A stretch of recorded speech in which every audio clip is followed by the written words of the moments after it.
शाळा आहे आणि म्हणून मी जिल्हा परिषदेचं मनापासून अभिनंदन करतो आणि जे CSR पार्टनर्स आहेत त्यांचंही मी अतिशय मनापासून अभिनंदन करतो।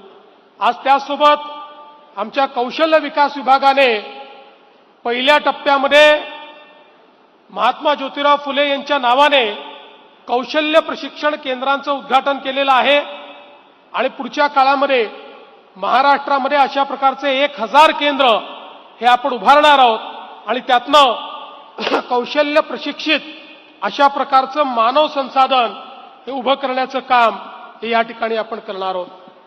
आज महात्मा ज्योतिराव फुले यांच्या एकूणच जीवनाचा आपण विचार केला तर अशा प्रकारचं विलक्षण व्यक्तिमत्व हे आपल्याला इतिहासामध्ये फार कमी वेळा पाहायला मिळतं। खऱ्या अर्थानं मगाशी भुजबळ साहेबांनी सांगितलं, जीवनामध्ये स्वतःच्या पायावर उभं राहून स्वतःचं व्यक्तिमत्व घडवून स्वतःपुरतं मर्यादित न राहता समाजाला देण्याचं काम, समाजामध्ये परिवर्तन घडवण्याचं काम हे महात्मा ज्योतिबा फुलेंनी केलं।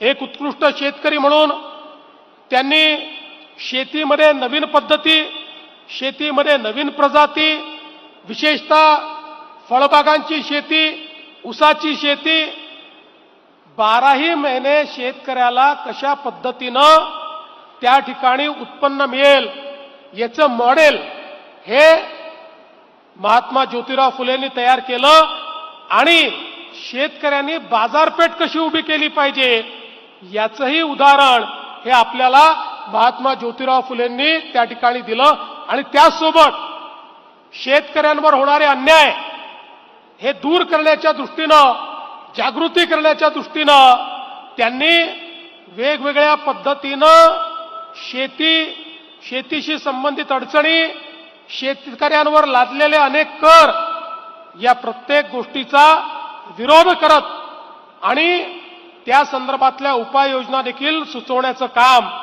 हे महात्मा ज्योतिराव फुलेंनी केलं। शेतीचं क्षेत्र असेल किंवा उद्योगाचं क्षेत्र असेल, ज्याचा उल्लेख झाला, त्या काळातली त्यांची कंपनी ही इतकी मोठी होती जी स्वतः उभी केली होती। पहिल्यांदा बांधकाम साहित्याचं सप्लाय आणि त्यानंतर बांधकामाची कामं हातामध्ये घेऊन, आणि हे सांगितलं ते खरं आहे, मुंबई महानगरपालिकेची इमारत, आपण जर मुंबई महानगरपालिकेच्या इमारतीत गेलात तर तिथे एक बोर्ड लागलेला आहे आणि त्या बोर्डावर त्यांनी लिहिलं आहे की त्या काळामध्ये मुंबई महानगरपालिकेच्या इमारतीला बांधकामाकरता जेवढं एस्टिमेट सँक्शन झालं होतं त्याच्यापेक्षा 15% कमी पैशामध्ये त्याचं बांधकाम पूर्ण झालं, असा बोर्ड हा ब्रिटिशांनी त्या ठिकाणी लावून ठेवलेला आहे आणि ते काम करणाऱ्यांपैकी एक महात्मा ज्योतिराव फुले होते। ही देखील किती अभिमानाची गोष्ट आहे।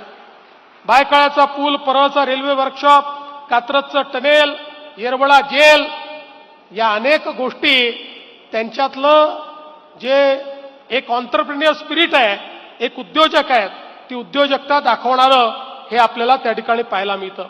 एवढंच नाही तर आपल्याला कल्पना आहे की पुणे म्युनिसिपालिटीमध्ये ते कमिशनर म्हणून नियुक्त झाले।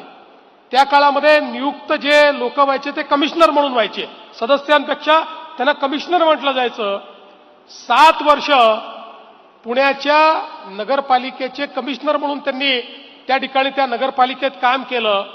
शहर विकास कसा केला पाहिजे, शहराचं नियोजन कसं केलं पाहिजे आणि शहर समाजातल्या प्रत्येक व्यक्तीला आपलंसं वाटेल अशा प्रकारच्या व्यवस्था कशा केल्या पाहिजेत, शहरात राहणाऱ्यांचे विचार हे खुले असले पाहिजेत, त्याकरता शहराची रचना कशी खुल्या पद्धतीनं केली पाहिजे, असं नगर विकासाचं देखील एक मॉडेल हे महात्मा ज्योतिराव फुले यांनी तयार करून दाखवलं।